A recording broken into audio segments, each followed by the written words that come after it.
বলো মা।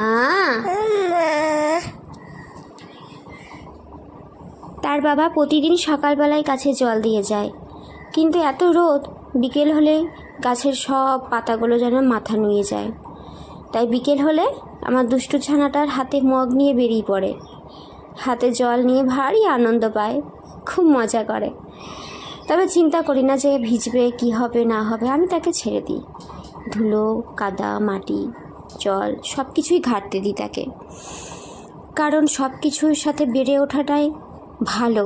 হঠাৎ করে যদি শরীর খারাপ হয়, সবটা যেন সহ্য করতে পারে। আর এই যা গরম, গাছেও জল দেওয়া প্রয়োজন। বাড়িতে জলের অনেকটাই অসুবিধা থাকলেও গাছে একটু হলেও জল দিই, তাদেরও তো পিপাসা পায়।